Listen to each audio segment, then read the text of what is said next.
지난달 세계적인 학술정보업체가 노벨상 유력 후보로 박남규 성균관대 교수를 선정해 많은 기대를 모았는데요. 하지만 올해 노벨상의 계절에 희소식은 없었습니다. 네, 게다가 최근 과학기술 투자에 비해 성과가 시원치 않다는 지적도 나오고 있는데요. 오늘 사이언스 매거진에서는 노벨상과 과학기술 투자 문제에 대해 이야기 나눠보겠습니다. 한양대학교 김상선 교수 나오셨습니다. 어서 오세요. 안녕하세요. 네, 교수님, 요새 이맘때를 보통 저희가 노벨상의 계절이다 이렇게 부르는데요. 그렇죠. 올해는 또 추석 연휴가 걸려 있었죠. 네. 10월 첫 주가 이제 노벨상 계절이라고 하죠. 네. 그래서 보통 10월 첫 주, 10월 금년에 10월 2일 날에 이제 발표를 했는데요. 네. 노벨상을 그때 첫 주에 하기 때문에 노벨상 계절이라고 하고 아시다시피 이제 노벨상은 그 알프레드 노벨 유언에 따라서 1901년에 시작해가지고 금년이 117회입니다. 과학상 부분은 이제 생리의학상, 화학상, 또 물리학상 이렇게 세 분야가 있고 네. 그 외에도 이제 평화상, 문학상 또 추가로 된 그 경제학상에서 6개 분야가 있죠. 네. 과학상 같은 경우는 지난 2월 달에 이제 생체시계의 비밀을 밝힌 팀한테 주었고요. 두 번째가 이제 물리학상은 100년 전에 그 중력파 검출한 팀에 주었고 세 번째가 이제 화학상이 선정이 됐죠. 네. 네. 그런데 아쉽게도 네. 올해 기대를 모았던 한국인 최초의 노벨과학상 수상자가 나오지 않았습니다. 네. 어려운 질문 드리게 됐는데요. 우리나라 그 노벨과학상은 언제쯤 나올 수 있을까요? 어려운 질문이죠, 사실. 네. 그래서 아까 앞에서 말씀하신 것처럼 금년에도 이제 성균관대학교 박남규 교수님, 그분이 네. 이제 그 페로브스카이트 태양전지라고 그래서 새로운 태양전지 기술을 개발한 분인데 뭐 역시 아쉽게도 안 됐습니다. 그래서 금년에도 기대를 했지만 한국인 최초의 노벨 과학상 수상자가 배출이 안 됐는데요. 제가 볼 땐 그렇게 실망할 일은 아닌 것 같아요. 우리나라가 이제 과학기술을 시작한 게 66년에 한국과학기술연구소가 만들어지고 불과 한 50년밖에 안 됐거든요. 네. 그나마 이제 60년, 70년, 80년대에는 기업의 어떤 에로기술 지원 이쪽에 중점을 뒀기 때문에 우리가 기초연구를 시작한 게 이제 90년 초에 했습니다. 그러니까 불과 한 30년밖에 안 됐어요. 얼마 안 그러니까 됐죠. 보통 이제 노벨상이라는 것이 성과가 나온 다음에 평균 한 20년이 지나서 검증이 된 다음에 받기 때문에 아직은 조금 빠른 감이 있다. 네. 그렇지만 곧 이제 나오지 않겠는가. 제가 뭐 개인적인 생각에는 한 5년 정도 이내에 노벨 과학상이 한번 나오게 되고 한번 나오게 되면은 그 다음에 비욘드의 죽순처럼 우후 죽순처럼 많이 받지 않겠나 생각을 기대를 하고 있습니다. 네. 좀 희망적인 그런 말씀을 해주셨는데요. 네, 그런데 우리나라 과학기술 투자 규모가 사실은 세계 최대 규모라고 하더라고요. 네. 그런데 비해서 아직 노벨상 후보자조차도 나오지 못하고 그래서 좀 일각에서는 성과에 비해서 좀 빈약하다, 결실이 없다 이런 지적이 잇따르고 있는데요. 실제로는 국가에서 어느 정도로 좀 투자가 이루어지고 있나요? 투자를 보통 얘기할 때 이제 국민 총생산, 그러니까 GDP 대비 연구개발 투자 비율이라든가 절대 규모를 얘기하는데요.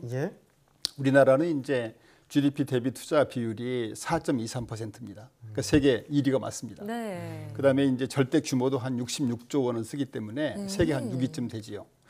그러니까 어찌 보면 굉장히 큰 숫자라고 보이지요. 근데 사실 많은 사람들이 조금 잘못 오해하는 것은 이 66조 원이라는 돈이 전부 정부 예산인 줄 알고 계시는 분이 많이 계세요. 그런데 그중에 75%가 그러니까 4분의 3이 민간이 연구 개발에 투자했다고 조사된 숫자입니다. 그냥. 민간 기업의 투자군요. 그 나머지 25%만 이제 정부 예산으로 쓰는 거죠. 근데 25%라는 것이 OECD 다른 나라에 비교해 볼 때 굉장히 낮은 수준이에요, 사실은. 정부 투자 비율이 이게 절대 규모나 비율 면에서 낮기 때문에 저는 개인적으로는 오히려 미래 씨앗인 과학기술 투자는 늘려나가야 된다 이렇게 생각을 하고 있습니다. 그러면 정부 투자가 전체 우리나라 과학계에 쏟아붓는 예산 중에서 25%가 된다는 건데 근데 사실 정부에서 이만큼 투자하는 것도 적지 않다라고 얘기하는 분들도 계실 것 같아요. 적지 않죠. 19조 6천억, 19조 3천억쯤 되는데 금년에요. 그러니까 근데 이제 19조 5천억이라는 돈을 지금 과학기술정보통신부라든가 산업부라든가 한 30여 개 부처가 그걸 논아서 쓰고 있어요. 근데 이제 미국의 국립보건원이라고 있는데요. 국립보건원이 1년에 쓰는 돈이 한 35조를 씁니다. 그러니까 어찌 보면은 우리나라 전체가 쓰는 과학기술 예산이 미국의 한 개 기관 예산보다도 턱도 없이 모자라다는 거죠. 그래서 이렇게 절대 규모나 비율 면에서 네. 너무 작고요. 예. 반면에 또 이제 과학기술 수요는 지금 굉장히 늘고 있어요. 그래서 이런 거에 비추어 볼 때는 과학기술 투자는 결코 줄이면 안 된다. 네. 그래서 개인적으로는 국가 총 살림살이 예산의 한 5% 정도는 과학기술 투자를 지속적으로 해야 된다. 안정적으로 그렇게 생각을 하고 있습니다. 네. 지금 국가 R&D 수요가 계속해서 늘고 있기 때문에 정부 차원에서 R&D에 좀 투자를 네. 확대해 나가야 한다 이런 말씀을 해주셨는데요. 그럼 좀 더 구체적으로 어떤 수요들이 늘고 있다는 말씀인가요? 생각해 보시면 이제 66년, 70년, 80년에는 주로 기업이 이 능력이 없기 때문에 R&D를 못했기 때문에 네. 기업이 필요한 연구를 했죠. 근데 지금은 이제 기업이 할 수 없는 쪽으로 점점 이동을 하는 거거든요. 그러니까 제조업 경쟁력 강화 외에 몇 가지 말씀드리면은 첫째가 최근에 이제 과학기술이 모든 분야의 중심이잖아요. 문화예술, 체육, 국방, 안보 모든 그래서 이제 과학기술 중심 사회라고 하는데 네. 그러니까 과학기술이 제조업뿐 아니라 모든 분야에 지금 투입이 돼야 되는 거죠. 예. 또 요새 쓰나미처럼 빨리 다가오는 그 제4차 산업혁명 네. 그거 다 과학기술이거든요. 그렇죠. 그 수요가 늘고 있죠. 두 번째는 이제 예전에는 그 우리나라 국가 수준이 올라옴에 따라서 국가 경쟁력 제고 말고 삶의 질, 네. 그러니까 편리한 삶, 풍요로운 삶, 안전한 삶, 건강한 삶 또는 각종 사회 문제 해결 이것도 다 과학기술이 해결해 주길 바랍니다. 네. 그게 다 과학기술 수요죠. 네. 세 번째는 예전에는 돈이 작을 때는 손을 못 댔던 분야, 거대 과학 분야. 예. 예를 들어서 뭐 핵융합이라든가 극지라든가 우주라든가 이런 분야는 한 분야에 거의 한 2천억, 3천억이 들어가거든요. 이런 거 해야죠. 또 예전에 손도 못 댔던 가속기라든가 무슨 뭐 천체 관측이라든가 현미경 이런 것들은 이제 거대 장비 이런 쪽에 또 투자를 해야 할 거 아니겠습니까? 예. 더군다나 이제 우리가 그동안에는 이제 빨리빨리 그 캐치업하는 그 패스트 팔로워라고 하잖아요. 예. 그런 전략을 썼는데 이제는 우리가 어느 사이에 이렇게 앞단에 와 있다 보니까 이제는 우리가 그 세계 원천 기술을 개발해야 되는 그런 수요도 있고요.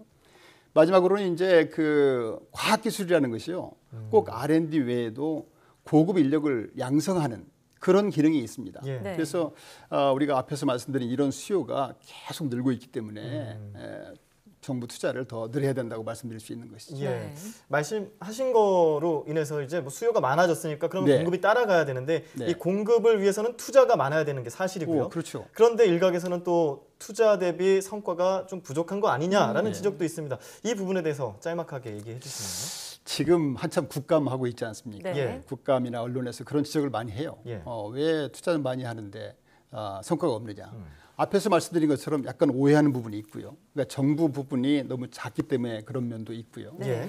또 아까 말씀드린 것처럼 민간이 하지 못하는 부분들을 주로 하는데 아까 뭐 말씀드린 그런 부분들이 성과를 측정하기가 어려워요, 사실은. 네. 삶의 질이라든가 사회 문제 해결이라든가 거대 장비라든가 뭐 이런 것들이. 숫자로 나올 수 있는 게 아니니까. 그렇죠. 예. 그리고 또 이제 제조업 기술 개발 쪽조차도 기초 원천 쪽을 주로 하다 보니까 이 성과가 금방 나오는 게 아니죠.